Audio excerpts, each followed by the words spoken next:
on what's going on in our world today. Of course, it's somewhat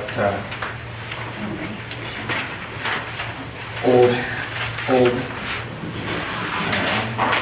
to talk about the devil. We don't talk about him too much. This was something that Diane found on the Gospel Coalition. And as we all know, in America, attendance at religious services is falling, and deaths of despair are increasing. Could they be connected? So, obviously after COVID, church attendance plummeted, and it never really bounced back to what it used to be, and we've seen that. In spring of 2022, 33% of Americans reported they never attend religious services, compared to 1 in 4 who responded this before the pandemic. Those who were religiously engaged enough to attend church frequently were less likely to be affected by the change. Before the pandemic, 26% of Americans reported attending religious services at least once a week, and it's similar now. So if you were used to going, if that was your routine, you tended to, if you were sporadic, then you maybe were more sporadic, became Christmas and Easter. But where he talks about the deaths of despair, that was coined in 2015. The researchers were seeking to find what was causing the decline in U.S. life expectancies in the later part of the 20th century. They discovered the dramatic increase in death rates for middle-aged, white, non-Hispanic men and women was coming from 3 causes: drug overdoses, suicide, and alcoholic liver disease. Deaths from these causes have increased 56% and 387%. An average, this is amazing, 70,000 people per year. The pillars that once helped give life meaning, a good job, a stable home life, a voice in the community, have all eroded. Those pillars are certainly important, but another factor may be having a more detrimental effect. They suggested a potential that often overlooked cause by deaths of despair could be decline in religious participation that began in the late 1980s. Researchers found there is a strong negative relationship across states between religiosity and mortality due to deaths of despair. So, pretty interesting that there is a connection. And even if people aren't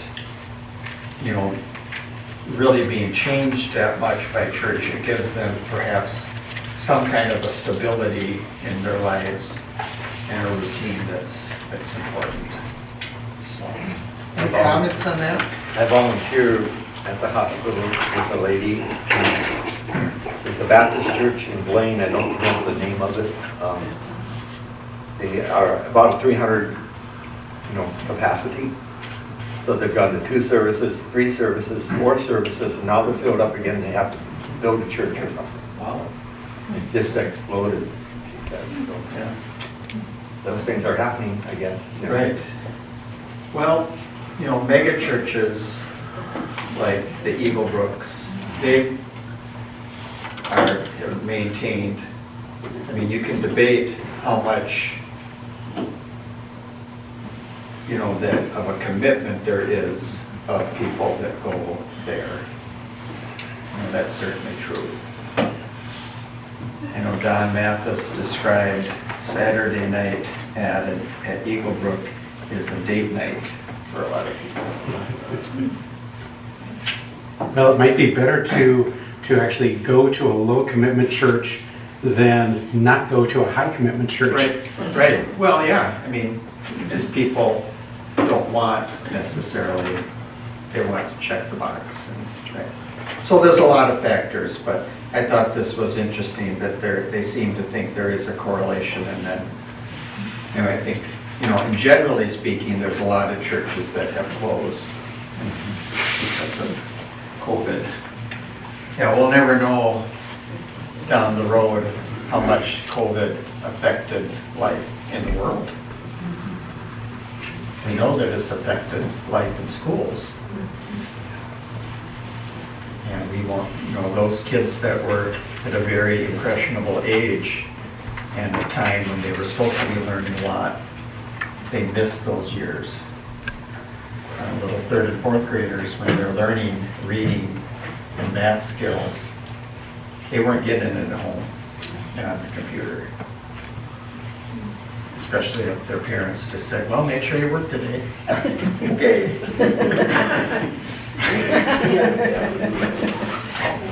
Well, I came, the parents had to go out to work too, so the kids were doing it at home by themselves. Right, yeah, and they had to, and, Well, look, most kids at that age, it's not possible. no. It would be the unusual third grader that is self-motivated to stick on the lesson instead of just putting the emoji up on the computer. When Val was teaching virtual, she said the only way you could give them a grade is participation. How they- If they check in, and you don't know if they really participated, yeah. Well, I think that in some schools, it was, don't you dare fail anybody, because we don't want a lawsuit. So, well, last week, we had a little clip from Tim Keller, and he's got a little series starting about the gospel and Jesus in every book of the Bible. And we played that part about Exodus. And it was interesting, he said that, it was by grace that God got them out of Egypt. They didn't have to, he didn't give them the law. That was the main thing I took away. He didn't give them the law and say, well, if you do this, then I'll take you out of Egypt. He took them out, and later he gave them the law. And they complained all the way through. And they complained, kicking and dragging him. There's the heel marks in the sand. So we talked about the Amalekites. They were descendants of Esau. We talked about how that bad blood, really never completely went away between Jacob and Esau. And I've thought about this, how the domino effect of bad choices takes place generations after generations. So we think of Jacob cheating Esau. We think of Abraham and Sarah having Ishmael, and all of the angst that caused for, and still today, that's. Even you think of Islam, which links back to Ishmael. That Ishmael was really the chosen one. But God, when they said that, they were to fight the Amalekites, God's curse was on them. We did talk about when he says that he was going to wipe them out. Obviously, that wasn't immediate, because we see Amalekites in future Bible lessons. Like even Gideon, the Midianites and the Amalekites teamed up that Gideon defeated. And so the Amalekites are still around then. We talked about Saul, how he was supposed to really be the one that kind of went in and destroyed them, but he didn't, because he thought he knew better. Well, I saved the best, and I saved the king. And Samuel was not happy. He says, okay, let me do it. But then the irony, of course, was when Saul is laying on his sword, and he doesn't want the Philistines to mutilate him, and so a young man comes and says, what do you want me to do? And he says, run me through. And so he does, and this guy thinks he's going to get a reward. He goes to David and he says, hey, guess what? I killed Saul. And David was not happy. He says, who are you? And he says, I am an Amalekite, which is so ironic that was one of the things that lost Saul the kingship iron. So we talked about the prayer of Moses on the hill. He's holding up his staff. He gets tired. When his arms are up with the staff, they're winning. When he falls down, oh, no, the Amalekites are coming back. And then Aaron and Hur, not Ben-Hur, but they're holding up his arms. So, and that's such a great symbolism of prayer and how sometimes we need others to help hold up our arms and hold up us in prayer. So this was also a time when Joshua was training to be the commander of the army. And one thing we forget about is these guys have been slaves for 400 years. They have no background in warfare. They didn't even know probably how to swing a sword. I'm sure the Egyptians didn't let them have swords and spears and have fencing training, or judo. So it's even more amazing that they defeated the Amalekites, because they were not warriors at that time. Chapter 18, we talked about Jethro coming, and he came with Zipporah and his 2 sons. Jethro, of course, knew Moses quite well. He spent 40 years with him. Swindoll says, no doubt one reason this worked so well in Moses' family was that Jethro knew his son-in-law inside and out. Remember, Moses had worked for him for 40 years. Jethro knew Moses' tendency. He knew his work habits. He knew his strengths. He knew his weaknesses. Those years afforded him some built-in knowledge of that man. So he didn't hold back when he said, you're not doing the right thing, man. And when he tells him why, you will surely wear out both yourself and these people which are with you. For the task is too heavy for you. You cannot do it alone. The word translated wear out comes from the Hebrew term that means to be withered with exhaustion. Some of you have been at that point. Or to sink or drop down, languish, wither, and fall. Isn't that vivid? If you kept this up, you're going to fade away, Moses. Look, you're already starting to wither. If you don't make a change, you're going to get old and wrinkled. Well, he was 80 years old. Don't forget, young man, you're more than 80. And Jethro warned him, look, son, you're going to come to exhaustion. So are the people. I mean, after all, their needs can be met in a lot better way than just standing around and lying all day in the hot sun to hear your counsel. You're going to wear out, Moses, unless you make some changes. Swindoll says, I too, he says, am guilty of trying to do too much. He says, these words confront my own life. He says, were it not for wise counsel of staff members who surrounded me through the years, and an insightful wife who doesn't hesitate to speak the truth, I would have worn myself to a frazzle a long time ago. As it is, I still tend to do too much. It's hard to slow down. Type A's who have good health along with lots of energy and drive.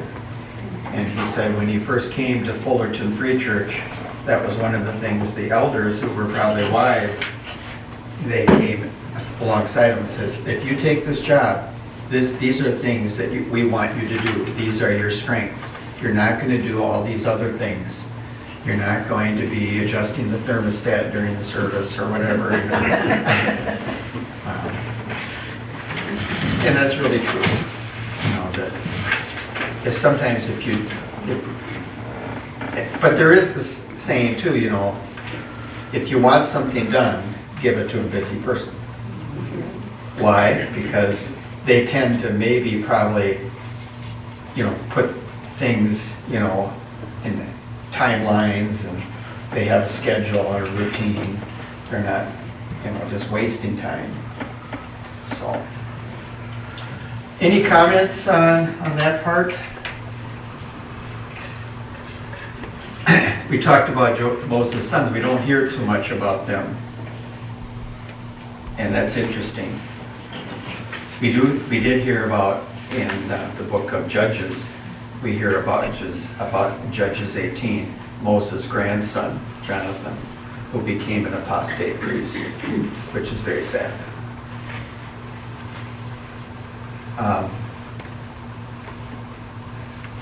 So he was impressed. He told Moses that. He says, wow, you know, it's really good. You know, but he had heard about the defeat of Egypt, probably from the caravans that came through.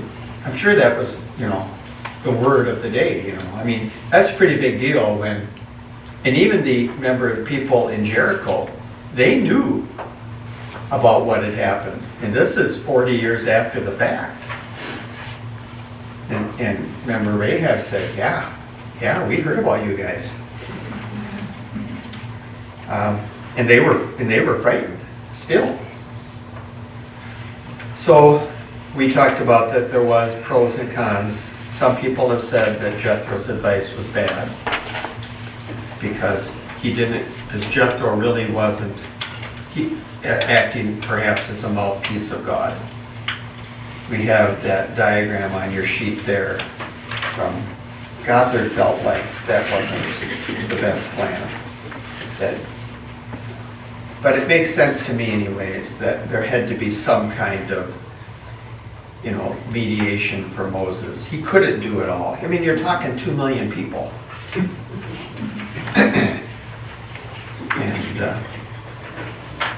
And so this is the basis also of our judicial system. You know, we have the lower courts, federal courts, then we have the Supreme Court, we have all of these different layers. So the minor things come. And I'm sure the people had some really, you know, petty complaints too that they came. Don't you think? It's like, you know, when you were in elementary school and the kids would come and they would say, Johnny looked at me. Or Johnny called me a tattletale. That happened at home, In the car. in the car, wherever. Right. He touched me. No. Okay, so that was last week. So, like I said, you know, people on both sides, J. Vernon McGee thought that it wasn't good advice either. So, and then you have Swindoll saying, yeah, it was the best. So you can take your choice, I guess. It is. We're not gonna die on that hill either way, though, right, Tom? Right. Okay. And we're not gonna make a denomination around it. So, the Bible Project, we saw that at the beginning when we got to Exodus, what chapters 1 through 18 were like and about. And now the Bible Project's going to talk about real quick an overview of 19 through 40. And they, you know, the Bible Project does a good job of kind of condensing things. So, let's see, I got my...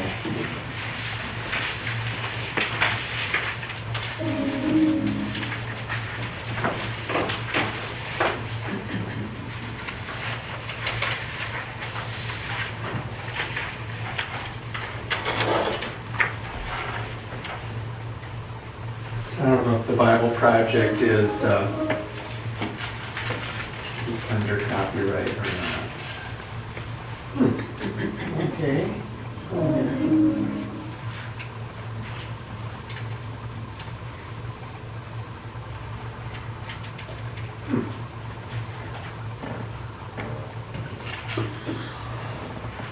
I'll get it going here.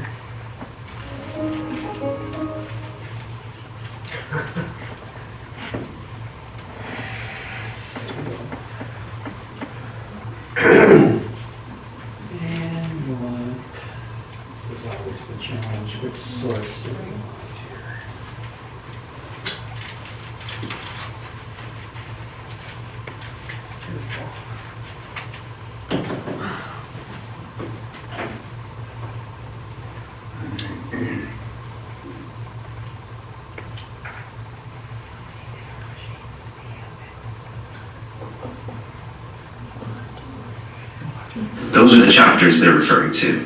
But the book has a second half where Moses gives the 10 Commandments to Israel along with these instructions about building a sacred tent. And what I think of the next 22 chapters, which we're not going to go into detail on all of the details of the tabernacle, and so we're going to do a little more skipping around, I think. Okay. So it deals, 19 through 24 is going to deal with the law. And of course, there's a lot of stuff there when you talk about the 10 Commandments. There was somebody we were listening to, and they said if you had to set up 10 laws, get rid of all of the laws in the country and just say we're going to have 10 laws, what would you choose? Or what would go, Well, probably most people would say, okay, thou shalt not murder, right? Thou shalt not steal.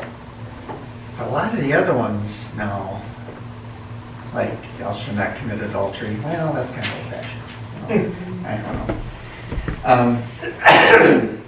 So let's look at chapter 19, verses 1 through 2. In the 3rd month after the Israelites left Egypt, on the very day they came to the desert of Sinai. After they set out from Rephidim, they entered the desert of Sinai, and Israel camped there in the desert in front of the mountain. Okay, and of course, the mountain is Mount Sinai. So, now no one has really proven beyond a shadow of a doubt where this mountain is. They talk more about regions sometimes, and just like Mount Ararat, well, it was the region of Ararat. They don't know which one was where the ark actually landed, per se. But Mount Sinai, the one where most people think it is now in Saudi Arabia.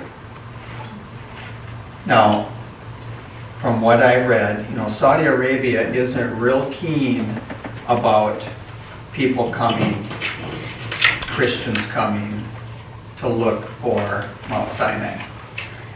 We're going to see a little clip here, and that shows where this guy does think Mount Sinai is, and one of the interesting characteristics of it.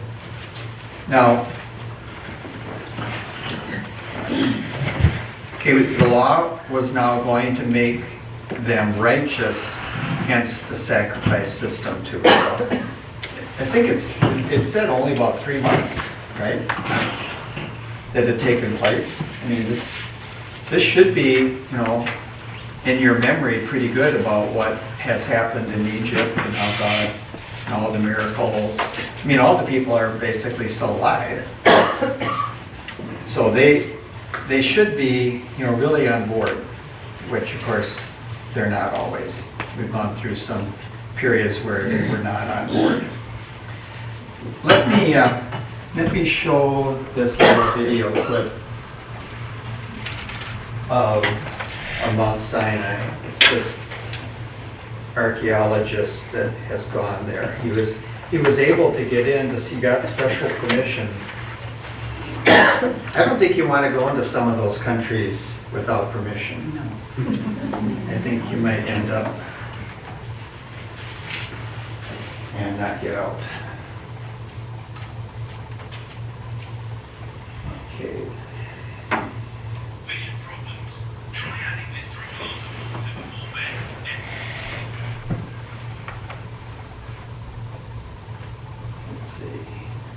And has around 106 million cells in it.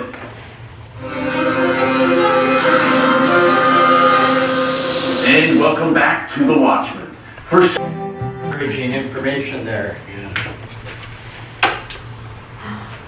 And that was nice what he said. You think that with more and more science, we disprove all this stuff, that it was missing. And what it's showing is it's more and more. evidence that it's true. That it is true.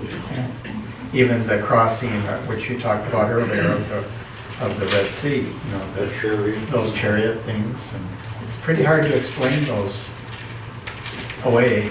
They're not natural phenomena. Something happened. So, The source of that information, the watch, I think it's called The Watchman. It is on the internet, you can watch. Oh, They it's have got stories other about episodes. Israel, current stories about Israel, very Okay. up to date. okay, They have that on TBN too. okay, that was so Trinity Broadcasting. Yeah. Is it? Okay. Okay, so now verses 3 through 4. So we're starting to get into what's happening next now. Somebody get 3 through 4 at 19. Then Moses went up to God, and the Lord called to him from the mountain and said, "This is what you are to say to the house of Jacob, and what you are to tell the people of Israel. You yourselves have seen what I did to Egypt, and how I carried you on eagle's wings and brought you to myself. Now, if you obey me fully and keep my covenant, then out of nations you will be my treasured possessions. Although the whole earth is mine, you will be for me a kingdom of priests and a holy nation. These are the words you are to speak to the Israelites." Okay. So once again, God is using reminders, which is important, you know, that people have forgotten to keep reminding the next generation of what God has done and what God is about.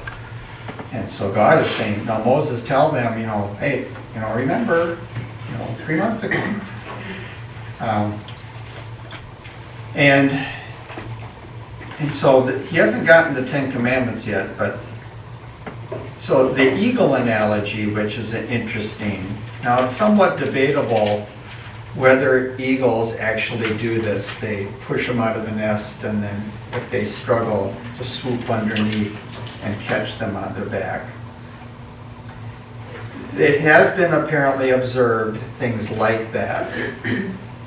If you talk to some ornithologists, they say that doesn't happen, at least not with American eagles. These are, of course, other eagles, you know, so we don't know, but, you know, and God says it's like that he's going to protect you. And certainly eagles protect their nest. You don't want to mess with an eagle nest when it's got fledglings in it. They're going to attack you. Now, the next part that Tom read too was, you know, keep the covenant. Why? Remember, and that's what the Bible Project was saying. I'm doing this so that, and that was the promise to Abraham, that you are to be a blessing to the world. This isn't just for you. I'm using you to bless the world. And of course, ultimately it was the Messiah born through Abraham's descendants. But, you know, it's always interesting, King James, it says, "For you are a peculiar people." Now, that word has actually changed meaning from the King James days. Today, of course, it means you're really weird. It didn't mean that back then. It meant you are, you know, set apart. You are, you know, special in that way. Not that you're a weirdo. So, now, 1 Peter 2:9, Peter kind of uses this phrase. And like I said, it means today belongs exclusively. The NIV says, you know, you're a chosen people, a royal priesthood, and a holy nation. the Ray Vanderlyn series that we've been watching in Sunday school, you know, that's one of his big things, is that God always intended Israel to be the source of God's blessing, not the object of God's blessing. So this was truly an act of God's grace. God said further on in the Pentateuch, he says, you know, there was nothing great about you. You know, I chose you and I took you. You were not, it wasn't because you were, you know, really righteous or really nice people. I just took you. So it was really an act of God's grace. So he leads us by grace, and then we're to walk by faith. Now the law is given, which is coming up, because it shows the holiness of God, that we can never obtain, we can never completely keep the law. Anybody that says that they kept the law completely, you know, they're not telling the truth. So it shows that we're sinners, that we need a Savior. When we were watching the Beatitudes with Yancey, he was saying basically the same thing. The Beatitudes show us you can't do it. Nobody can do what the Beatitudes say. They're not just nice little phrases. They're telling you what God is like and that you can't do it on your own. Galatians 3:24. Just look that up, because I think that's important as we get into the law here, what Paul is saying. And of course, Paul knew the law, probably memorized probably about the whole Old Testament. Galatians 3:24. So the law was our guardian until Christ came, that we might be justified by faith. Okay. And other translations, I think, will say schoolmaster too, like a designated slave in a household. They were put in charge of the children of the owner or the high guy, and he was to teach them, to be a schoolmaster, or a child conductor is the word as well. Tutor. A tutor, right. That's the way New American Standard translates it. It is tutor? Yeah. Okay. So God intended them, in verse 6, God intended them to be a kingdom of priests. Once again, just like Peter is repeating a lot of this, he's saying, yeah, you're to be a kingdom of priests. And of course, that's one of the basics of the Protestant movement, was the priesthood of the believer. That we can go to God directly through Jesus and make our petitions known. We don't have to go through a priest. We don't have to go into confession every day and talk to the priest there to be able to get to God. Or we don't need Mary to be our mediator to Jesus. Jesus is our mediator. There's one mediator between man and God, the man Christ Jesus. That's right. Yeah. And I was listening to R.C. Sproul, and he was saying there is something that's kind of good about, you know, the Catholics going to a priest, because they do get it off their chest, and they can talk to somebody about it. You know, the priest doesn't really have the ability to say, yes, you've been absolved from your sins, you know, whatever, you know, you're okay now. That's not, you know, only Jesus can do that, not a worldly priest. And of course, the Mormons have taken that priesthood business, you know, to the extreme, where not only do they have the Aaronic priesthood in their church, they have the priest of Melchizedek, you know, they brought him in too, you know, so. But we had, you know. That ironic for them is E-R-R-O-N-I-C. What was that? I said that ironic for them isn't with an A, it's with an E. Yeah, okay. E-R-R-R. Oh, okay. So the dispensation of law, now let's read verses 7 through 8.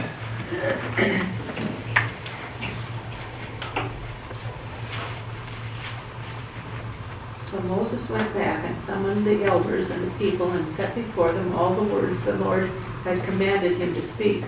The people all responded together, "We will do everything the Lord has said." So Moses brought their answer back to the Lord.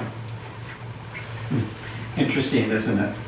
I mean, they're pretty self-confident, aren't they? Hey, no problem. How many seconds that lasted? Yeah, right.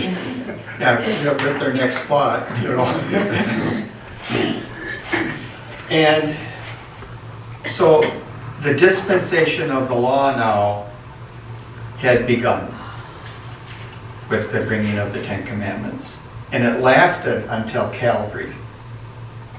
And when Jesus died on the cross, part of what he meant when he said, "It is finished," was the old way was finished.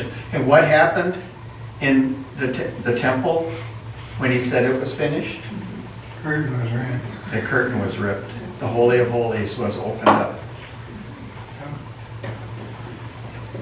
Now, I'm not a big dispensationalist. You know, I don't read the Schofield Bible like it's scripture, but the side notes of it. But there it is. You know, there is for sure the old dispensation and the new.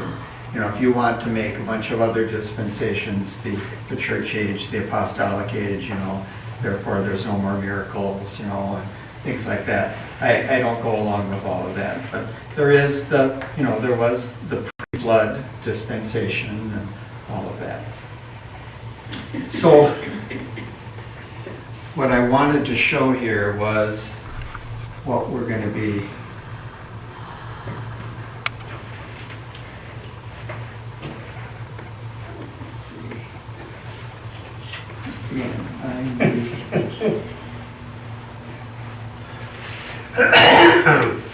Okay, so this is Moses coming down now and telling them.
So the people of that movie, they did a pretty good job of sticking to the script of scripture there when what Moses said when he came down. Any comments on that? And I'm sure there were. I mean, that's a little bit extra biblical where the guy is saying, well, yeah, how do we know Moses? But there were those grumblers, there were those ringleaders among, and still, yeah. Nothing's changed. Yeah. Well, you know, when they said, yeah, we can do this, you know, it's very similar when Joshua, after they somewhat subdued the land, in Joshua's farewell speech in Joshua 24, Joshua was talking to them, and they say, yeah, we're going to do whatever you say, whatever God says, we're going to do it. And Joshua just said, no, you can't. You can't do it. So, and then after Joshua died, sure enough, then you start the period of the judges, and you see the cycle. Okay, we're going to obey for a while. Oh, we're going to worship idols. Oh, this is not working out. So God forgive us, help us, send a judge. Another generation, they forget.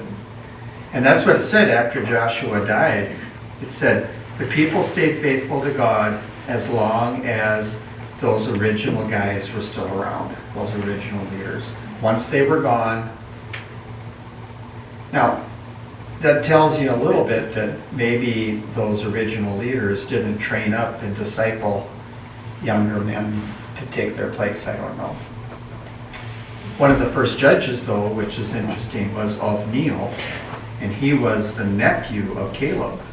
So I think he was trained by Caleb, you know, to be a leader. So Paul, of course, picks up on this whole idea too in Romans 8, doesn't he? He says, no, you can't do it on your own. You know, and of course, what did Luther say? You know, Luther said, you know, we can't do all of these things. We can't, you know, go up the steps and we can't buy ourselves out of purgatory, all of these things. Because he read the faithful, we're going to live by faith.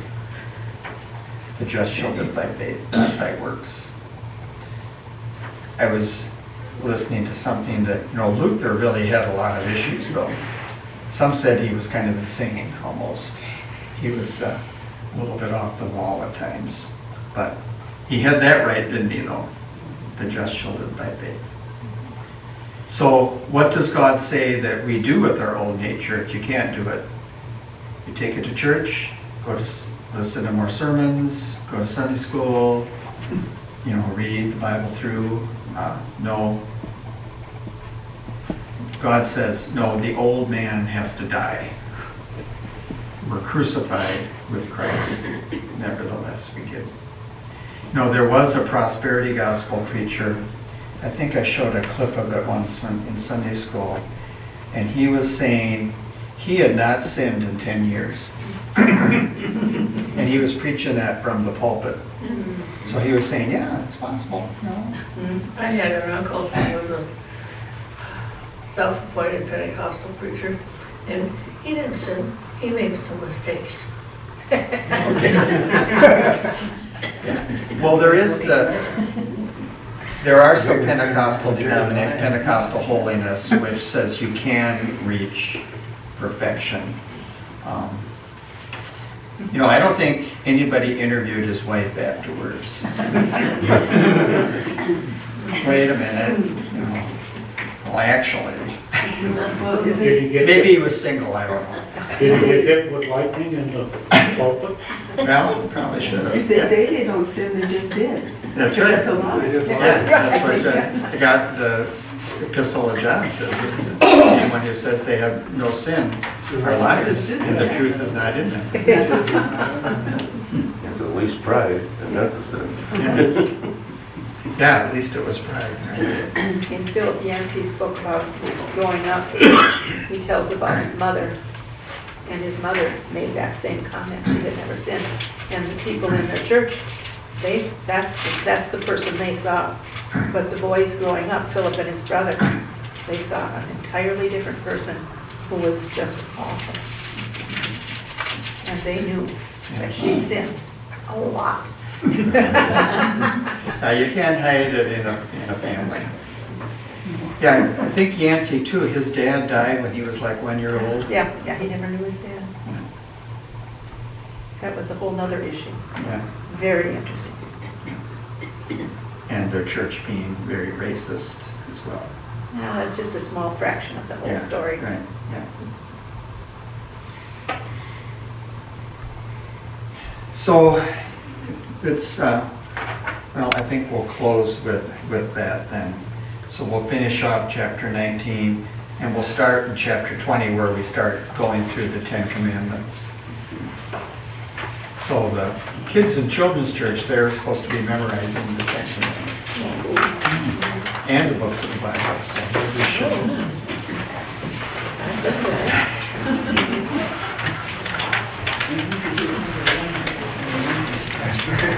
And we'll talk a little more about Mount Sinai next week.